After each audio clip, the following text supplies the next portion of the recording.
আমরা আবারও এক নজরে বলি, জিলহজের প্রথম দশকের 11টি আমলের সর্বপ্রথম আমল বলেছি বেশি বেশি আল্লাহর জিকির করা। বেশি বেশি কি করা?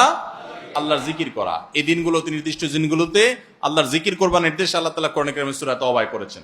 দ্বিতীয় আমল বলেছি বেশি বেশি নেক আমল করা, কারণ এই দশকের নেক আমল আল্লাহর কাছে অন্য যে কোনো সময়ের নেক আমল ভালো কাজের চাইতে বেশি প্রিয়। এই দশকের নেক আমল চলতে থাকবে, সেটা জিকির হোক, তেলাওয়াত হোক, দান সাদাকা হোক, নফল রোজা হোক, নফল নামাজ হোক, যত রকমের ইবাদত আছে, এটা ইবাদতের দশক। রমজানে যেরকম ইবাদত করতে থাকি আমরা, এই দশকে এরকম কি চলবে? ইবাদত চলতে থাকবে। 3 নম্বর আমল হলো, অন্য যে কোনো সময় আমরা গুনাহ এবং পাপাচার থেকে বাঁচার জন্য যতটা চেষ্টা করি, এই দশকে গুনাহ থেকে বাঁচার চেষ্টাটা হবে অন্য যে কোনো সময় চাইতে অনেক বেশি। কারণ এই দশক মর্যাদাপূর্ণ ইবাদতের জন্য, সেখানে গুনাহ করলে তার দায় এবং তার প্রায়শ্চিত্ত এরকম ভয়াবহ হবে। এই জন্য এই দশকে গুনাহ থেকে বিশেষভাবে বেঁচে থাকার চেষ্টা করা। 4 নম্বর আমল বলেছিলাম যাদের আল্লাহ সামর্থ্য দিয়েছেন তারা হজ করবেন। 5 নম্বর আমল বলেছিলাম যাদের আল্লাহ সামর্থ্য দিয়েছেন তারা কোরবানি করবেন। 6 নম্বর আমল বলেছিলাম যারা কোরবানি করবেন, এমনকি বিভিন্ন হাদিস থেকে বোঝা যারা কোরবানি করবেন না তারাও, এমনকি বাচ্চাদেরকেও জিলহজের এই 10 দিন চুল নখ কাটা থেকে বিরত থাকবেন। চাঁদ ওঠার আগে আগে করবেন আর কোরবানির পরে করবেন। কয় নম্বর আমল গেল? 6 নম্বর।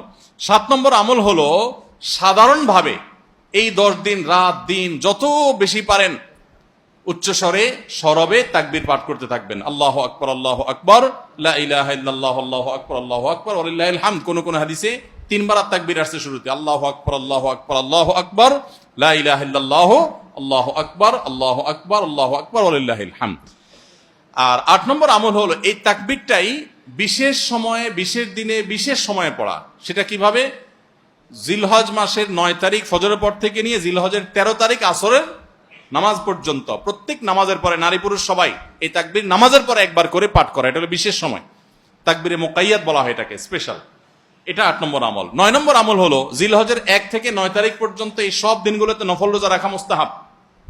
10 নম্বর আমল হলো, জিলহজের 9 তারিখ আরাফার দিনে রোজা রাখা আলাদা স্পেশাল সওয়াবের কাজ। 1 বছর আগের এবং 1 বছর অগ্রিম পরের গুনাহ মাফ আল্লাহ তাআলা করে দেন। অর্থাৎ সগীরা ছোট গুনাহ আল্লাহ তাআলা মাফ করে দেন, বড় গুনাহ থেকে তওবা করলে সেগুলো মাফ পাওয়া যাবে।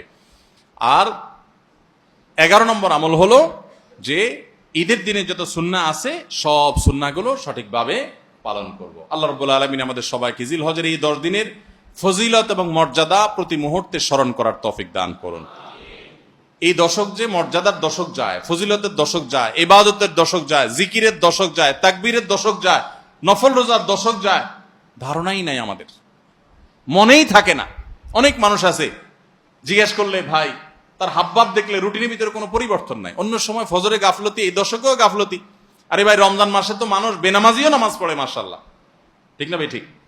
যে লোক বখিল সেও টুকটাক দান করে, যে কখনো মসজিদে আসে না সেও মসজিদে আসে, যে কোরআন ছুঁয়ে দেখে না সেও একটু কোরআন ছোঁয়, কারণ রমজান ইবাদতের মৌসুম চলছে।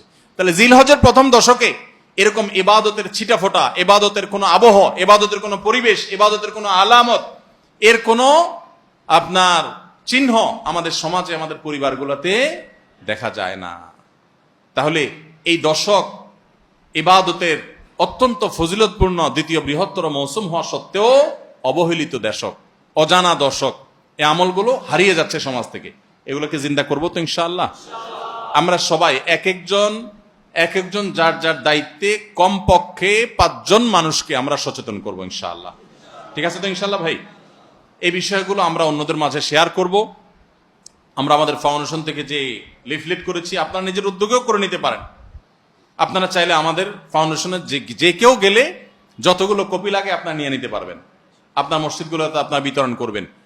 রাস্তা দোকানে দোকানে হেঁটে হেঁটে মানুষকে হ্যান্ডবিল দিবেন এবং মানুষকে বলবেন ভাই একটু পড়ে দেখবেন এবং আমল করবেন। যদি আমরা এই আমলটা সমাজে চালু করতে পারি, আমরা সাকসেস ইনশাআল্লাহ। চেষ্টা করা যাবে তো ইনশাআল্লাহ? প্রত্যেকে যার যার মহল্লায় অলিতে গলিতে তাকবীরের ধ্বনি চালায় রাখবেন এবং তাকবীরের ধ্বনি শুরু করবেন, এবং যুবকরা প্ল্যান করে করে তাকবীর পাঠ করবেন। আবার তাকবীরের নাম দিয়ে মানুষকে ডিস্টার্ব করেন না। মিছিল করতে করতে আল্লাহু আকবার, আল্লাহু আকবার দিতে গেলেন, মানুষ মোবাইলে কথা বলতে পারলো না, এই ডিস্টার্ব আবার করা যাবে না, খবরদার। ইসলাম আমাদেরকে ব্যালেন্স শিক্ষা দিয়েছে, কোনো আমল করতে গিয়ে কাউকে কষ্ট দেওয়া যাবে না। সবাই চেষ্টা করবো তো ইনশাআল্লাহ। আল্লাহ তাআলা আমাদের সবাইকে আমলের তৌফিক